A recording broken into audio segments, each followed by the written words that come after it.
Hey YouTube, Bob here.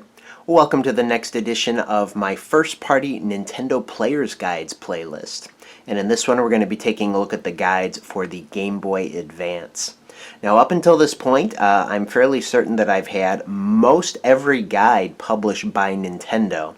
But I know now that Game Boy Advance we're getting into Pokemon territory. And if you've been following my channel for any length of time, you probably know that I never really got into Pokemon. To me, Nintendo is always going to be more of an 80s type of thing with the Mario, the Zelda, and the Metroid. And yeah, I'll let Kirby get in there too. But Pokemon came out when I was in high school, and I just kind of missed the craze, and I don't really care to slide down that slippery slope of collecting of Pokemon if I don't have to. So aren't going to see any Pokemon guides here, so I apologize for that up front, but this is what I do have.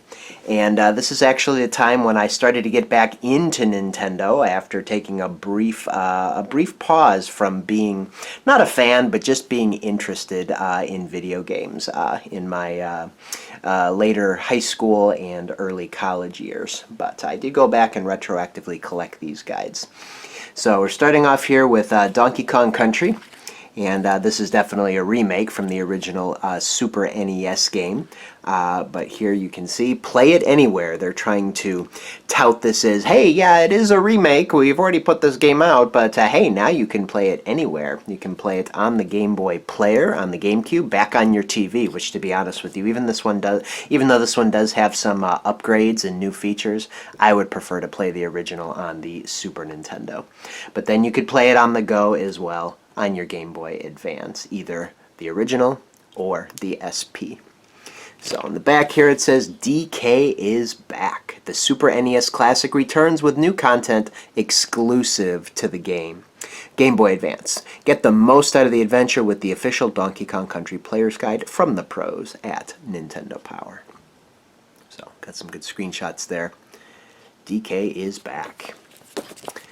Next one is yet another remake, The Legend of Zelda: A Link to the Past, another Super NES game that they ported to the Game Boy Advance. And it's always been said that the handhelds at the time were usually about a generation behind the consoles, but it's still pretty impressive they were able to fit that type of technology in handheld form back in those days. And there were several updates to this game, just like Donkey Kong Country, not only to the aesthetics and the sound effects. They actually brought in the Ocarina of Time style sound effects that Link would kind of shout as he used his sword. And to me that was kind of jarring. I've always been used to this game, and this is my favorite Legend of Zelda game by far, just hearing the sound of the sword being, slashed. So that was jarring for me. I didn't care for it. But the main upgrade here is the multiplayer 4 swords, which you could use with the Game Boy Advance link cable, which was kind of a neat feature.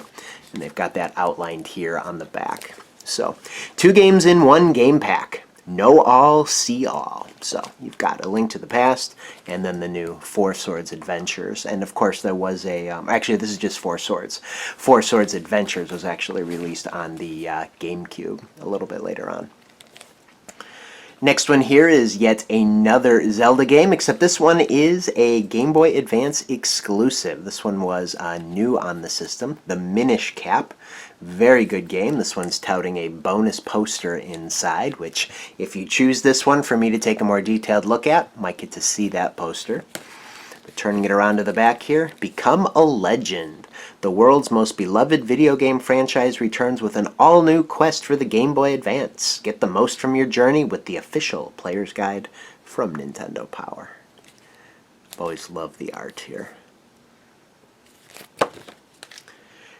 Next one is a continuation of the Mario RPG style game in the franchise Mario and Luigi.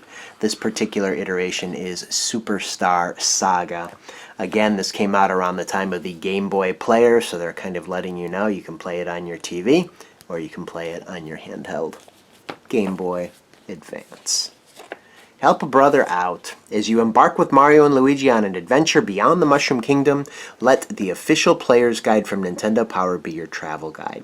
You'll learn how to use the brothers' abilities in tandem to deal with strange new foes and to get where you need to go. Next up here is Metroid Fusion, which was an original Metroid game on the Game Boy Advance. In my opinion, on par with Super Metroid for the Super NES. Of course, I do prefer Super Metroid, but this was a phenomenal game as well, especially if you played it on the TV with the Game Boy player. Big game. Bounty hunter Samus Aran is after the X-Parasite that stole her identity. Crush the menace with help from the official Nintendo Player's Guide. And then the next one we see here is another Metroid game. However, this one is a remake, for the most part, of the original Metroid game on the Nintendo Entertainment System. And again, they're reminding you can play it anywhere here on the Game Boy Player or on your Game Boy Advance.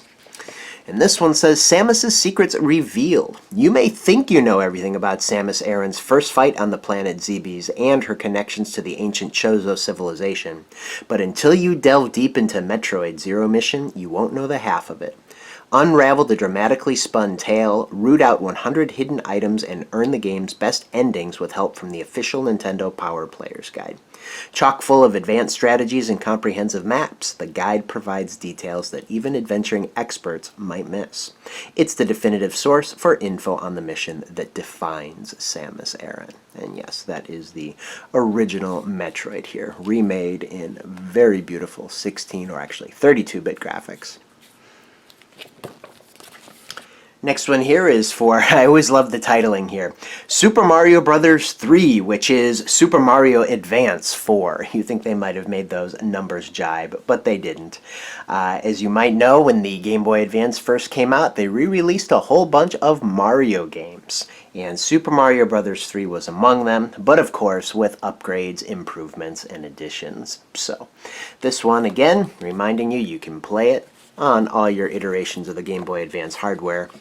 Dress for success. Mario is a slave to the Mushroom Kingdom's hottest fashions, and you should be too.